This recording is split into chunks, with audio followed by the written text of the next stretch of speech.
So we know what being Puerto Rican means to you, but what does being a king mean to you?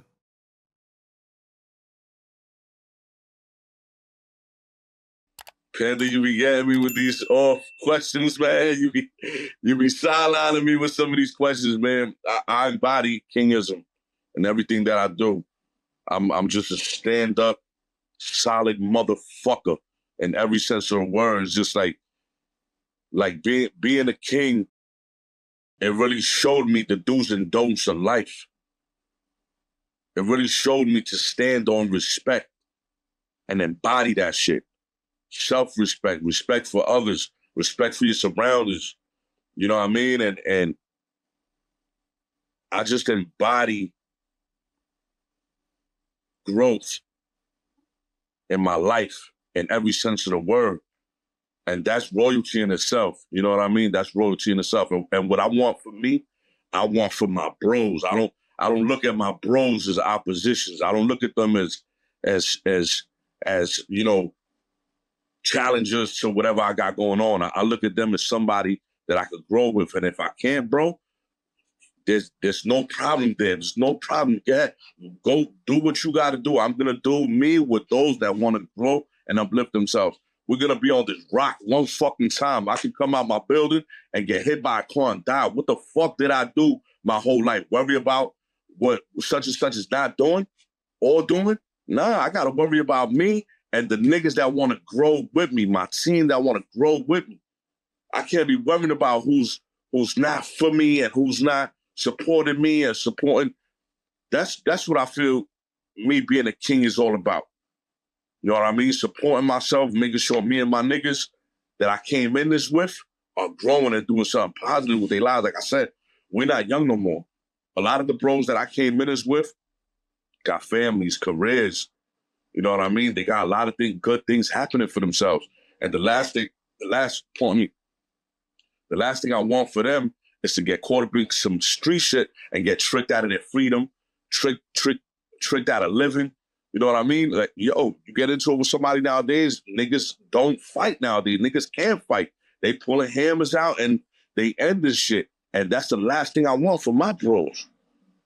That's the last thing I want for my bros. Back in my era, we was scrabbling, we was squabbling all the time. Niggas was getting it in. That was a family was the answer to everything. But nowadays, 9 times out of 10, niggas want to see a fight and don't want to be in one. You know what I mean? So that's it's a complex answer to a complex question, what being a king means to me. But I love being a king, bro. I'm a king to the day I die. Do you feel like at a young age that being a king taught you to have specific codes and morals and beliefs that kind of like took over and embodied who you become as a person? Yeah, I feel like being a king taught me how to be brave in situations where normal people wouldn't even want to exist in. Being a king and things that I learned, being a king with my lessons and being around elders and OGs in this, being around them really taught me how to be brave in situations that would have cracked regular humans.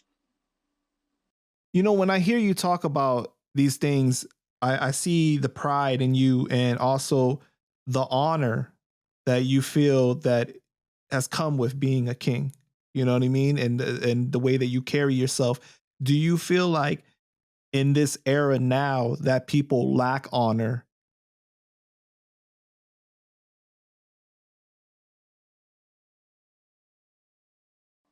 Nah, I feel like it was the same in my era.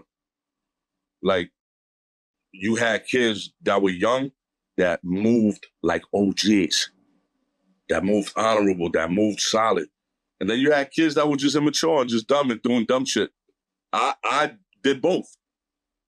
You know what I'm saying? I was out on the street getting busy, doing stupid shit, getting myself involved in stupid shit.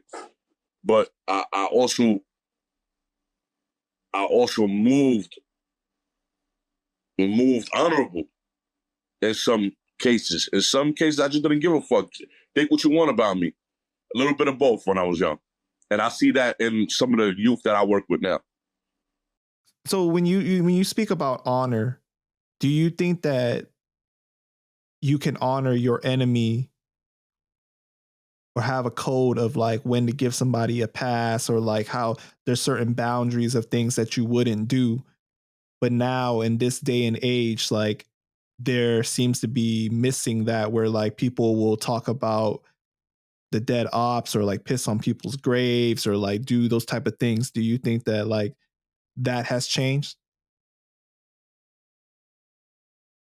From my evidence, yeah, that's one of the most profound things that had changed. Like in my era, you honored a fallen warrior, no matter what crew he came from, because there's real niggas and bitch niggas in every crew. Sometimes more bitch niggas than real niggas, but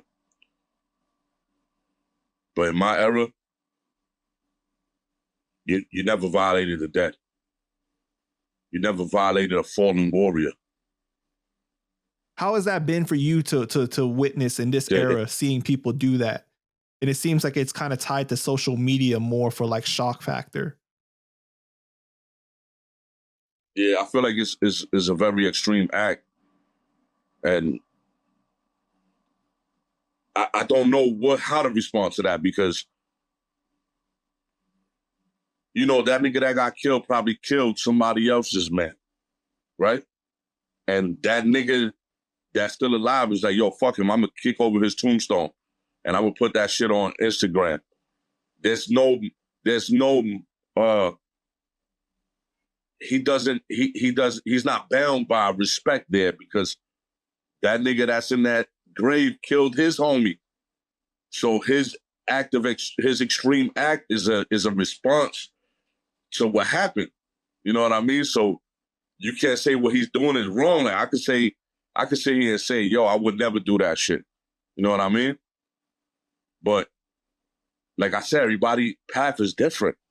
I feel like the first nigga who really did that shit, like, yo, fuck this dead ass nigga. I'm kicking over his tombstone. He killed my man. Fuck him. Fuck his whole family. Fuck his kids. Fuck everybody. I feel like somebody got that from him, whoever that was, and was like, yo, fuck that. We doing that too. And it kind of became trendy. Since the creation of like social media got very popular, it became a trendy thing to do to your ops. Violate his tombstone or his resting site. Because let me tell you something. These niggas that get killed out in the field, they not innocent. Them niggas was in a field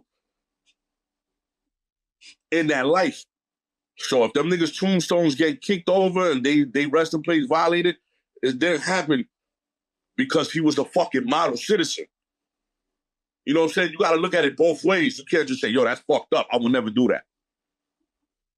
That nigga killed my brother. Fuck him. Fuck his tombstone. Fuck his mother, his kids, his dog. Fuck the fish he got in his fish tank at home. Fuck everybody. You know so what I mean? You understand it at the same time. Of course I do. Of course. At the same time, I definitely do. It's just different from the way that you came up. It's just, It's extreme. Yeah, it's extreme.